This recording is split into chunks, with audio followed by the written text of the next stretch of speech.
नमस्कार, मैं Divyanka Tripathi Dahiya crime petrol 70 के इस एपिसोड में आपका स्वागत करती हूँ। यूपी पुलिस का स्लोगन है सुरक्षा आपकी, संकल्प हमारा। लेकिन यहाँ तो पुलिस को ही सुरक्षा मुहैया कराने का माहौल बन गया था। सोचिए कैसा खौफ का माहौल होगा ये, जहाँ पुलिस तक महफूज नहीं थी। कौन था ये दरिंदा जिसने दहशत फैलाई हुई थी? अंजलि, तुम वहां से सब्जी खरीदो, हम यहाँ किराना से घर का सामान लेते हैं। ठीक है। झटका खा गई मेरी प्यारी अंजलि। हाँ, मैं इतनी आसानी से पीछे नहीं छूटेगा मैं। छोड़ो हमारा हाथ। ये तो क्या चिल्लाओगी? चिल्ला। देखो हम। हाँ, हम फिर आएंगे बहुत जल्दी।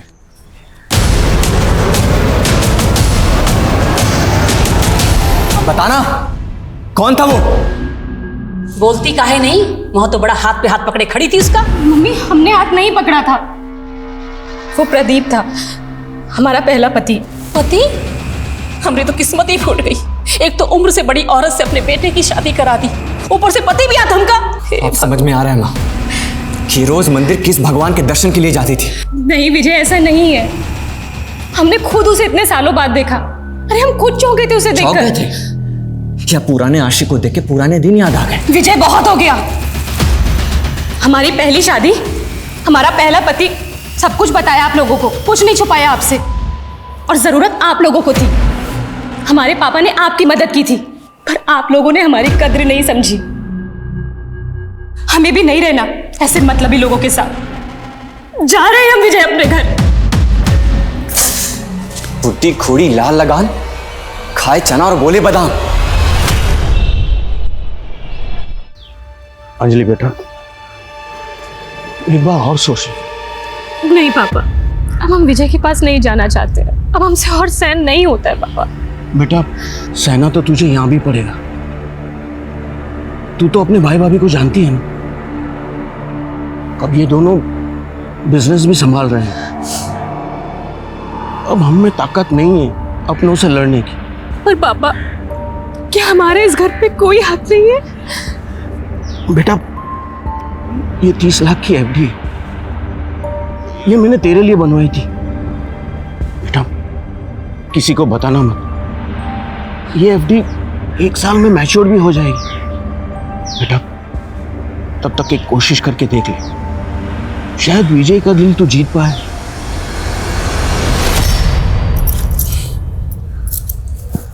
वाह अंजलि जी, आप तो बेशर्मी की बुलंदियां छू रही हैं। नहीं आते ही अपने पुराने पतिदेव से मिलने निकल पड़ेंगे। विजय, हम मंदिर जा रहे हैं।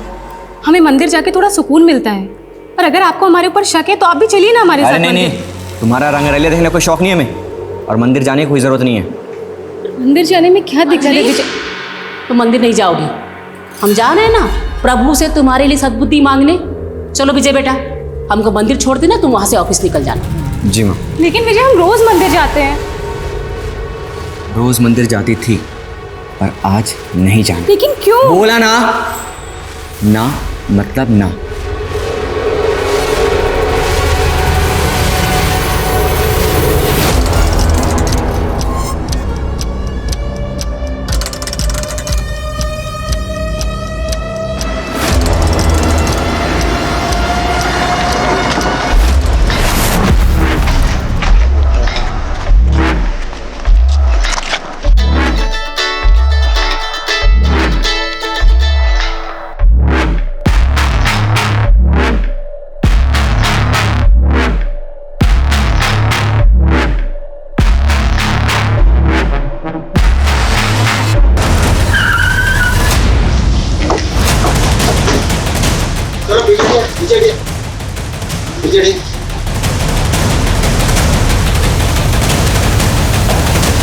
उसने भी कंफर्म किया कि अलमारी से गहने और पैसे चुराए गए।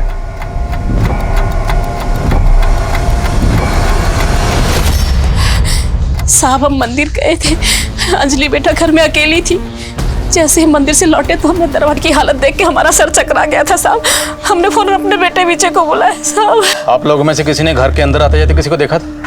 नहीं साहब, हमारे घर का दरवाजा तो बाहर से किसी ने बंद कर दिया था। सर हमारा भी। तो आप लोग बाहर कैसे? हमारे घर का दरवाजा तो विजय ने खोला। हाँ साहब। हाँ सर हम लाश को देख के बहुत डर गए थे सर, इसलिए सर हम बाहर मदद के लिए आए थे, पर कुछ दिखा ही नहीं सर। पड़ोसी से बहुत आवाज़ें आ रही थी सर, इसलिए मैंने जाकर दरवाज़ा खोल दिया। घर में घुसने से पहले पड़ोसी की कुंडी बंद की गई। मतलब जो भी किया गया बड़ी प्लानिंग से किया गया। पिछले दिनों आपने किसी ऐसे अनजान आदमी को यहाँ पर देखा जिसको देखकर आपको कुछ अजीब लगा?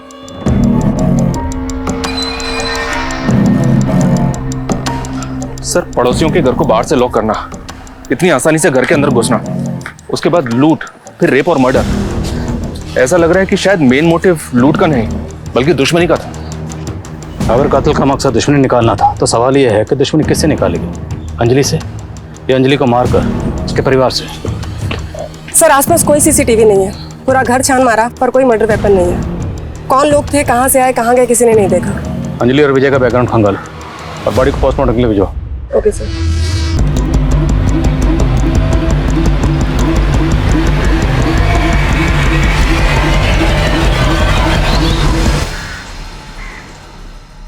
सर एक नया एंगल सामने आया। अंजलि के पति का एक ड्राइवर है दीनाराम। विजय ने सुबह 5 लाख रुपए लेकर दीनाराम को अपने घर भेजा था, लेकिन सर वो गाड़ी और पैसे दोनों लेकर फरार है।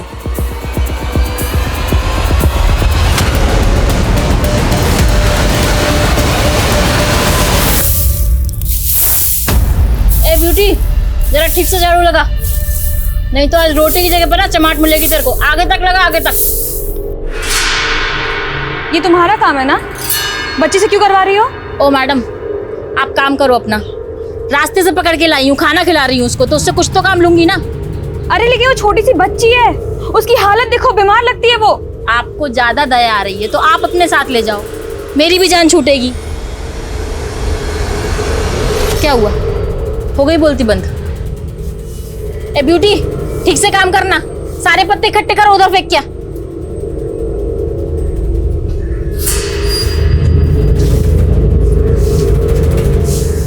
बेटा डरो मत, मेरे साथ चलोगी? ये दीनाराम है सर, विजय का ड्राइवर। तो ये कौन है? ये दुलारी है, अंजलि के घर में काम करती थी। कल शाम को सब्जी लेने बाजार गई थी, उसके बाद से घर लौटी नहीं। तो क्या इस कांड के पीछे इन दोनों का हाथ हो सकता है? पूरे चांसेस हैं सर। ये दीनाराम जिस घर में रहता था, उसके मकान मालिक से बात की मैंने। उसने बताया कि दीनाराम ने 2 दिन पहले घर छोड़ दिया था। मतलब सब कुछ वेल प्लान तरीके से किया गया। और एक बात मुझे अभी भी खटक रही है, अगर अंजलि के घर में घुसकर मकसद लूट करना, रेप करना, उसका मर्डर करना भी था, तो इतनी ब्रुटैलिटी से मर्डर, अंजलि का कातिल इतनी बेरहमी से क्यों किया गया? उसकी क्या वजह हो सकती है? हमारी ही गलती थी। अंजलि तो वापस जाना नहीं चाहती, हमने ही उसे वापस भेजा। काश हम उसे मना कर देते। विजय ने ही मारा है मेरी बेटी को।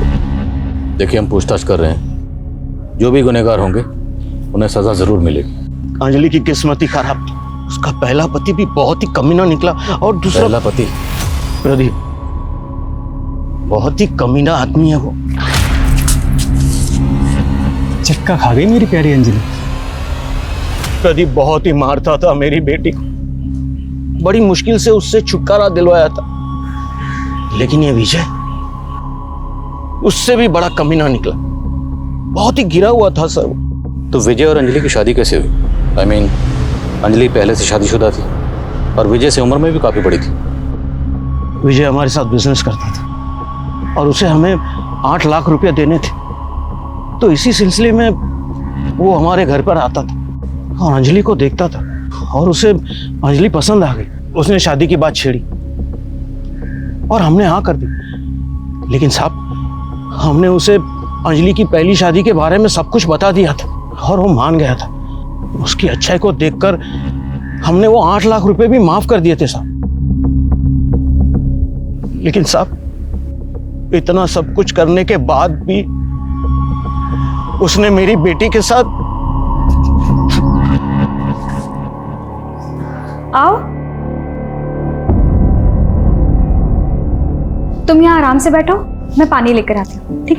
अरे नीचे क्यों बैठ रही हो? ऊपर आराम से बैठो।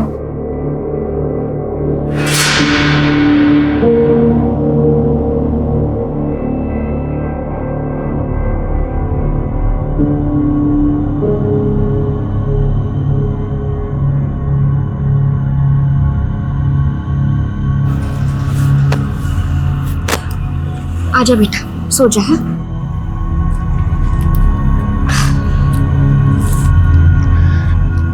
माँ, ये बहुत चुभ रहा है।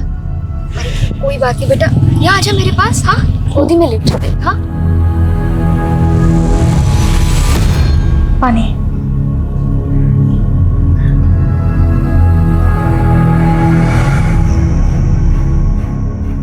तुम्हें अच्छा लगा मेरा घर? तुम्हारा घर कहाँ है? तुम्हारे मम्मी पापा? मेरे मम्मी पापा मर गए।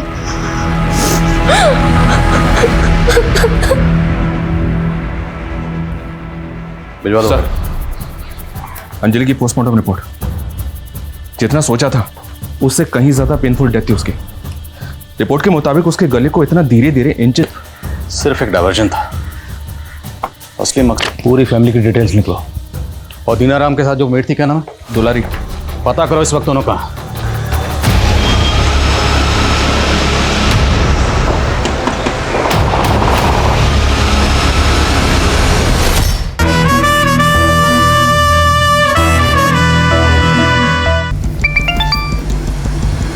हेलो। वाह दीनानाथ जी, तुम तो बड़े झूठे निकले। अभी तो कह रहे थे कि नोटों से नहला दूंगा, अब? अरे मेरी प्यारी दुलारी, नोट कहाँ भागे जा रहे हैं? चल।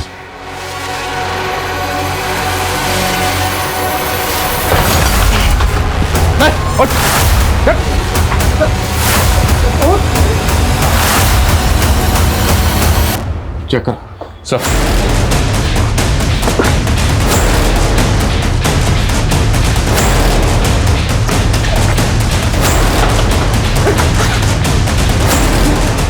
सर ये देखिए।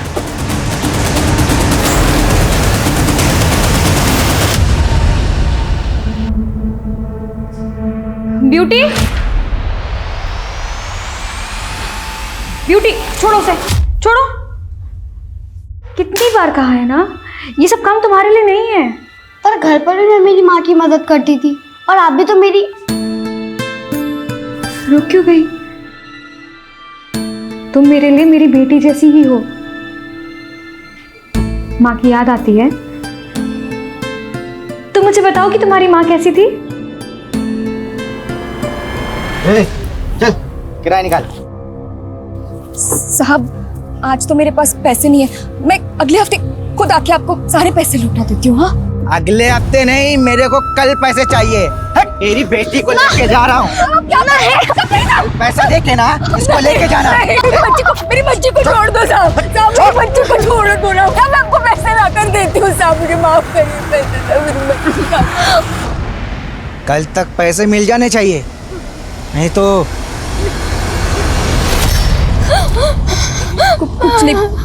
कुछ नहीं बेटा, शांत हो जा बेटा। मेरी माँ है ना। छोटी सी उम्र में कितना कुछ देख लिया तुमने, लेकिन अब तो फिक्र मत कर। मैं हूं ना, मैं तेरा ख्याल रखूंगी, बिल्कुल तेरी माँ जैसा। माँ,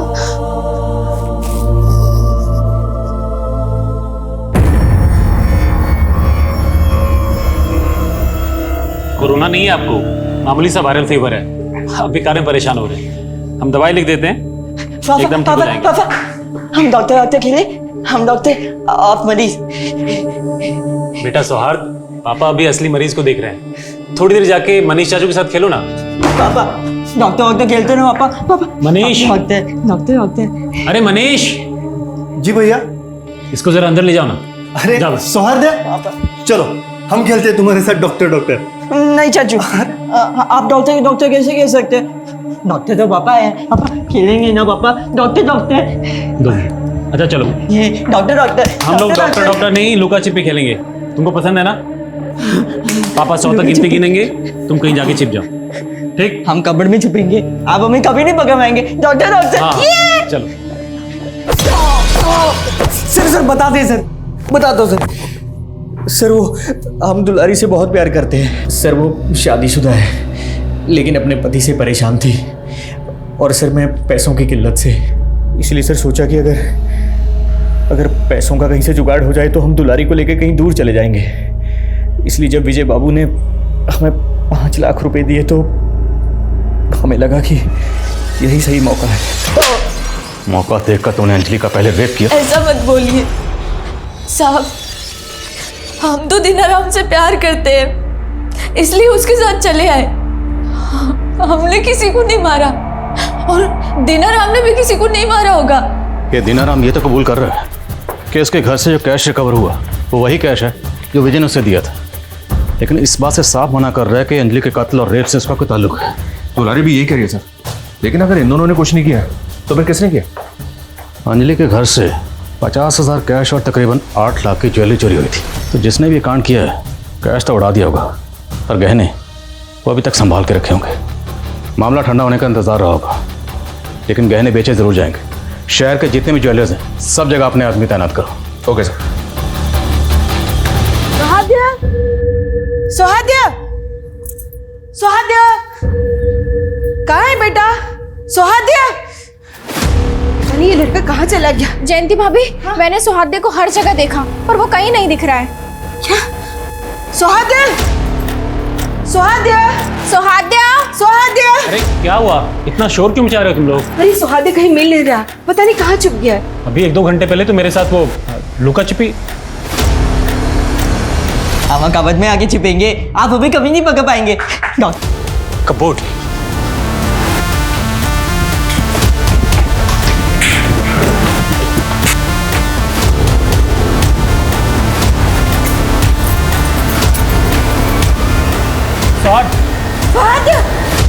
सुहाद्या, मैं पानी लेकर आती हूँ। सुहाद्या, बेटा आंखें को। बेटा जीत गया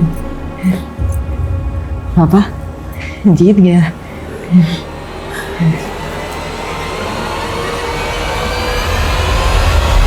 सर हमारा अंजलि का मर्डर से कोई लेना देना नहीं है। हाँ, हमारी शादी लेन देन से हुई थी, उसको जवान पति मिला और हमें कर से छुटकारा सर। पर वो तुम्हारे साथ खुश नहीं थी। तुम दोनों मियाँ बीवी में अक्सर झगड़े होते थे। सर हम मानते हैं कि अंजलि को हम पसंद नहीं करते थे, लेकिन सर उसको मारकर हम अपनी जिंदगी काहे बर्बाद करेंगे? इतना तो हमें भी पता है कि अंजलि को तुमने नहीं मारा। ये किसी प्रोफेशनल का काम है, किसी प्रोफेशनल सुपारी किलर का। अब अंजलि की सुपारी तुमने नहीं दी तो अंजलि की सुपारी और कौन दे सकता है? सर प्रदीप दे सकता है, हमारी पत्नी का पहला पति।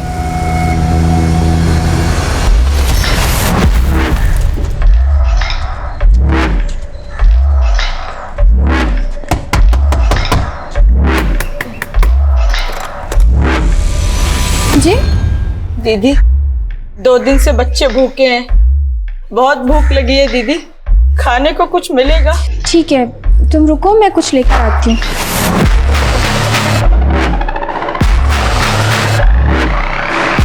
सर, हाँ सर, मैंने पड़ोसी से बात की है। डॉक्टर अजीत के साथ जिस औरत की लाश मिली है वो और कोई नहीं, डॉक्टर अजीत के भाई मनीष की बीवी रूपा है सर। अजीत का भाई मनीष भी घर पर मौजूद नहीं था, राइट? Yes sir. और सर वारदात के वक्त घर पे 3 ही लोग मौजूद थे, डॉक्टर अजीत, उसके भाई की बीवी रूपा और डॉक्टर अजीत का बेटा सौहार्द। खाना खाने के बाद ना 2 से 10 तक की पहाड़ी याद करेंगे। जी माँ। तुम्हारे उम्र के बच्चों को सब कुछ आता है, लेकिन तुम भी जल्दी सीख जाओगी, ठीक है?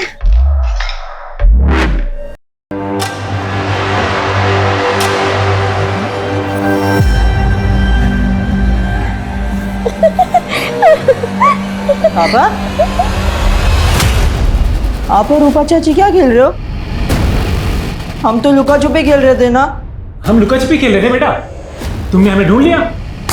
अब तुम जाके छिपो, हम तुम्हें ढूंढेंगे। आधे ऑटिस्टिक चाइल्ड, क्या हम इसकी बातों पर यकीन कर सकते हैं?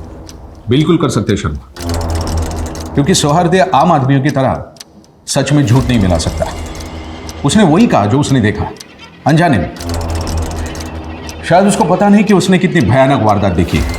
और सर अगर सौहार्द की माने तो डॉक्टर अजीत, उसके भाई की बीवी रूपा, दोनों के बीच में अफेयर चल रहा था सर। सर ये भी तो हो सकता है कि जिसने रूपा और अजीत का मर्डर किया वो और कोई नहीं बल्कि मनीष। उसे रूपा और अपने भाई के अफेयर के बारे में पता चल गया हो और उसने। और जब रेप हो रहा था तब जो औरत वहां पर मौजूद थी वो जयंती हो सकती है।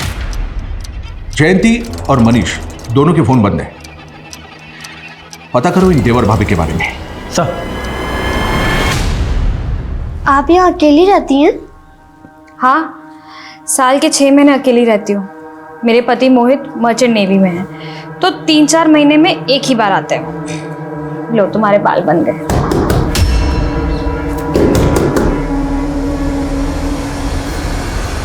बेटा कुछ खाने को दे दो, बहुत भूख लगी है। हाँ लेकर आती हूँ। भगवान तुम्हारा भला करे।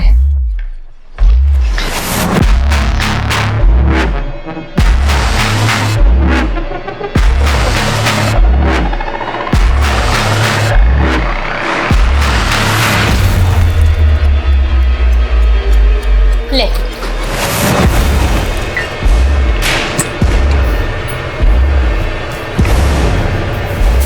चलो जाओ ऐसे। ब्यूटी, ये क्या किया तुमने? हाँ, पानी क्यों फेंका उन पे?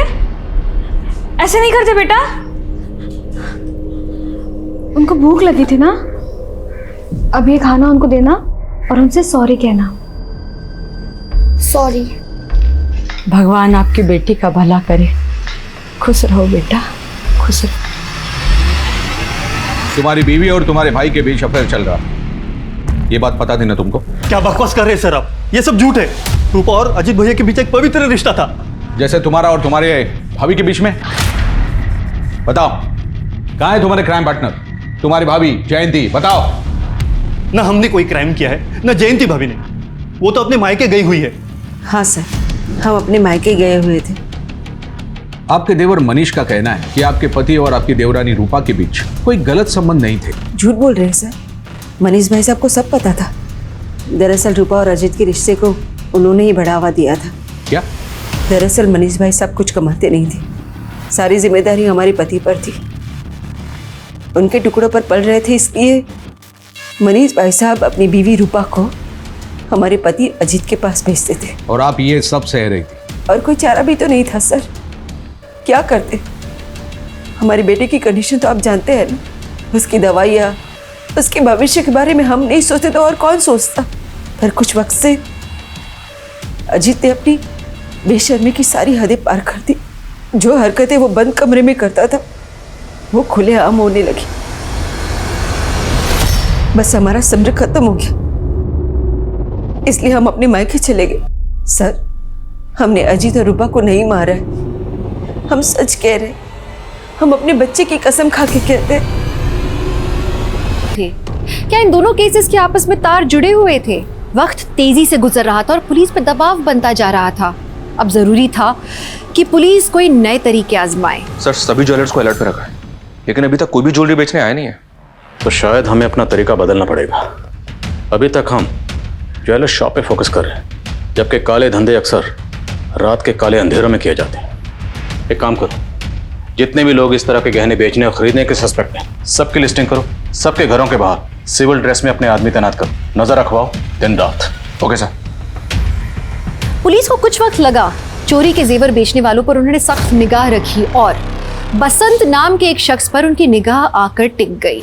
बसंत जौहरी था, लेकिन चोरी के गहनों की खरीद बिक्री वो अपने घर से करता था, वो भी उन लोगों के साथ जिन्हें वो पहले से जानता था। पुलिस के लिए काम कर रहे खबरी पहले चोरी चकारी में सम्मिलित थे। पुलिस ने उनकी मदद ली, जाल बिछाया और बसंत को धर दबोचा। या तो चोरी का माल खरीदने के जुर्म में हम तुझे यहीं रख दें लॉकअप में, या फिर अगर तुझे बचना है तो हमारी मदद कर। ठीक है साहब, मैं आपकी मदद करने के लिए तैयार हूँ, लेकिन सर मेरे पास उनका नाम पता कुछ नहीं है। वो जब भी उनके पास कुछ माल आता तो वो मेरे पास खुद आते हैं। हमारे आदमी 24 घंटे तुम्हारे घर पर तैनात रहेंगे, गलती से भी गलती करने की सोचना मत। नहीं साहब। पुलिस ने बसंत के घर पर दिन रात पहरा लगाए रखा।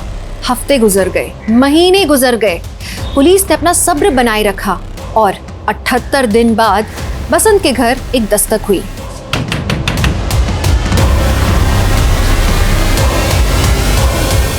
बसंत भाई से मिलना। अरे कौन है साहब, कौन है? विशाल, चेक करो थाला।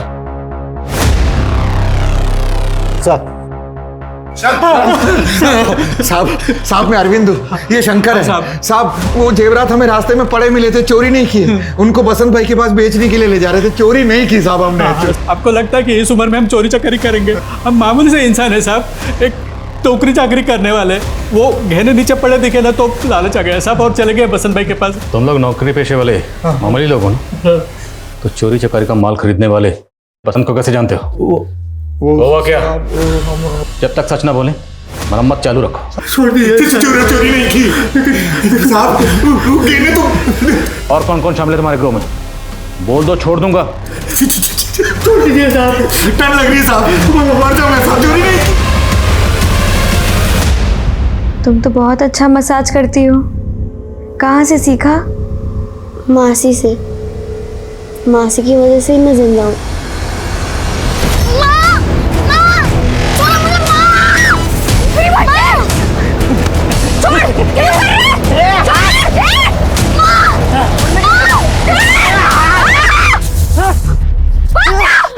बिल्कुल आपके जैसे अच्छी अच्छी बातें सिखाती है, सपने दिखाती है। फिर कहाँ गई तुम्हारी मौसी? तुम फिर से अकेली कैसे हो गई?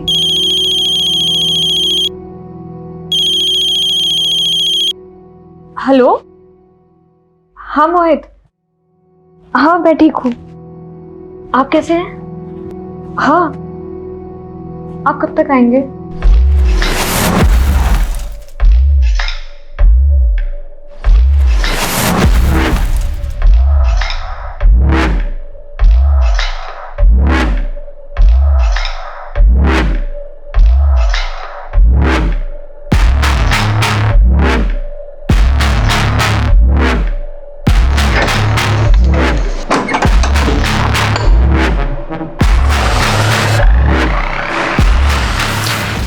लाइट चली गई मोहित।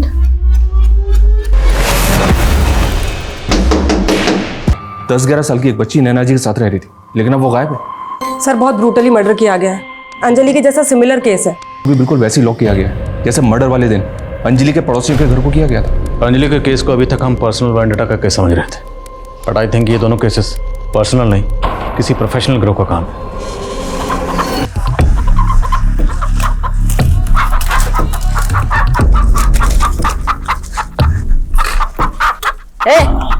जा बलि देकर आ और प्रसाद लेकर आ।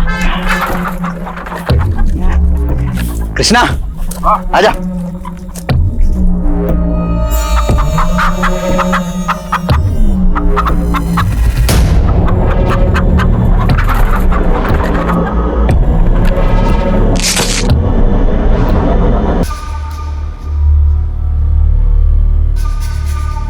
अरे आस्था मैडम, आप थाने जा रही हैं? हाँ, ऑटो का वेट कर रही थी। अरे मैं भी थाने जा रहा हूँ, आइए ना, छोड़ता हूँ मैं आपको।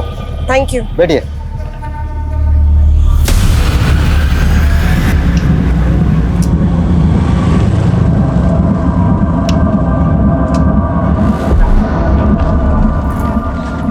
मैम, टायर पंक्चर हो गया।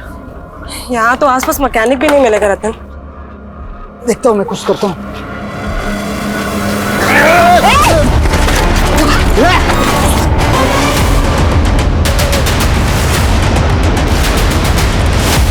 हटो एक सेकंड। आइए सर, यहाँ पे हटो हटो, सामने से हटो। ये देखिए सर, ऐसा ही आस्था भी रतन के साथ थी। एक कांस्टेबल ने आस्था को रतन के साथ बाइक पे जाते हुए देखा था, और अभी आस्था का फोन भी बंद आ रहा है। सारी पेट्रोलिंग टीम को अलर्ट भेजो और खबरों से क्या पता लगा कि आस्था कहाँ है। Okay sir.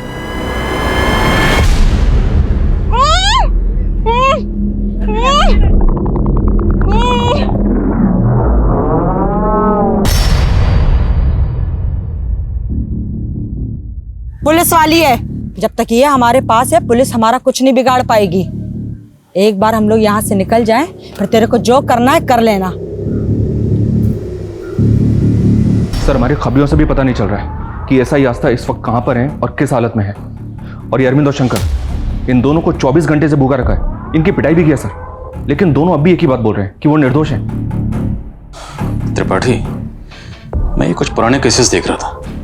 इसमें साउथ का गैंग है पांडुपालिया, जो लोगों के घर में घुसकर रेप करता है, मर्डर करता है और चोरी चकारी करता है। इस गैंग के बारे में मैंने भी सुना है। ये साउथ के कोई आदिवासी या बंजारी लोग हैं, लेकिन सर ये लोग अभी तक नॉर्थ इंडिया में एक्टिव नहीं हुए। हाँ, बट इनकी जो मोडस ऑपरेंडी है वो सेम है जैसे हमारे यहाँ हो रहा है। ये जिस भी मोहल्ले में घुसते हैं, सबसे पहले मोहल्ले में घुसकर पड़ोसियों के घर की कुंडी बाहर से बंद कर देते हैं, फिर दरवाज़ा नॉक करते हैं और दरवाज़ा खुलते ही जो भी शख्स सबसे पहले इनके सामने आता है उसके सर पर डंडे से वार करते हैं। और ये लोग पूर्णिमा को शुभ मानते हैं। और ये पूरी लूटपाट करने के बाद लूटपाट का जो माल है उसे बेचने के लिए गिरोह के यंग लोग नहीं बल्कि बुजुर्ग लोग जाते हैं ताकि किसी को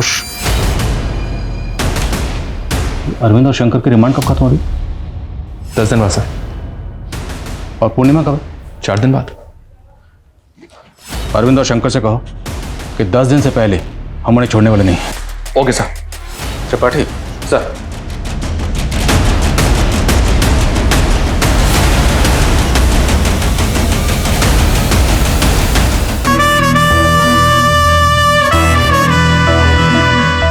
इस बार की शरद पूर्णिमा बहुत खास है। ऐसी पूर्णिमा 365 साल में एक बार आती है जब पृथ्वी चंद्रमा के बहुत करीब होता है। पता है भाई, मुझे इसलिए साहब को तो पहले से बोल के रखा हूँ कि शरद पूर्णिमा की पूजा की छुट्टी मुझे चाहिए। शाबाश सर, छुट्टी बुलाता है पूजा की। सब शरद पूर्णिमा की छुट्टी चाहिए सर। सब लोग शरद पूर्णिमा पे छुट्टी मांगेंगे तो थाने में कौन बैठेगा? साहब 1 मिनट आइए ना। साहब बात सुनिए साहब। क्या हुआ? क्यों साहब सब चिल्ला रहे हो? हम लोगों को कब छोड़ेंगे? 6-7 दिन लगेंगे साहब। बहुत देर हो जाएगी साहब, 1-2 दिन में छोड़ दीजिए ना। अभी इनको जो बोला सुना नहीं तुमने? कम से कम 6-7 दिन लगेंगे, समझ में आया? साहब हम आपकी मदद करने को तैयार हैं, पर आपको भी हमारी एक शर्त माननी होगी।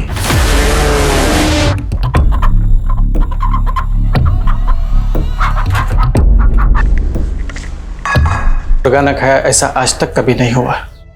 आज आपके वजह से हमारी परंपरा टूटने से बच गई। हमारे लिए हमारी परंपरा से बढ़कर कुछ भी नहीं साहब। हम अपने गिरोह से गद्दारी तो नहीं कर सकते, लेकिन आज आपने जो हम पर एहसान किया है उसे चुकाने के लिए हम कुछ भी करने के लिए तैयार हैं। हाँ सर, हम बता सकते हैं पांडुपलिया गैंग तक कैसे पहुंचा जाए। तुम लोग जानते इस वक्त वो कहाँ? नहीं साहब, हमारा तो काम सिर्फ जेवरात को बेचना है, लेकिन हम मज्जारों का गैंग किन किन जगहों पर कितनी देर के लिए रुकता है ये हम आपको बता सकते हैं। किन किन जगहों पर?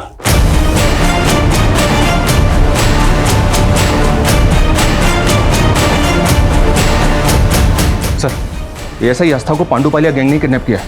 उनका एक धमकी भरा लेटर भी मिला है। उस लेटर में लिखा है कि उनका अगला टारगेट आप है।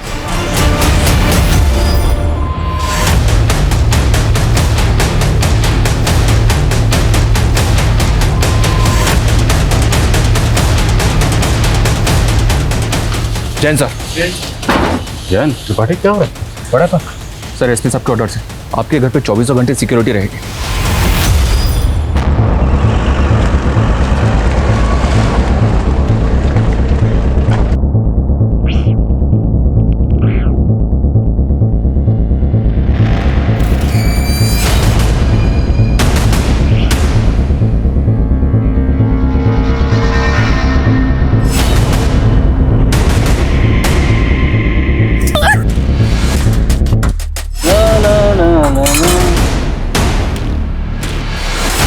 मदन भाग, पुलिस!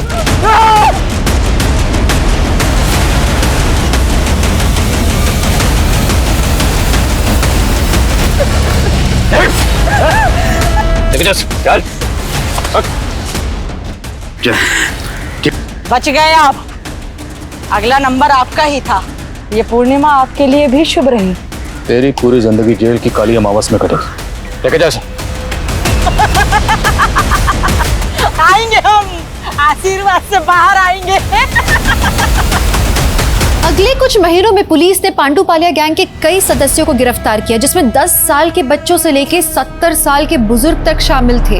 ये गैंग एक मोडस ऑपरेंडी पर काम करता था। औरत और बच्चे जगह जगह पर घूमकर ऐसे घरों का पता लगाते थे जहां सदस्य कम हो या जहां बुजुर्ग रहते हो या औरत अकेली रहती हो।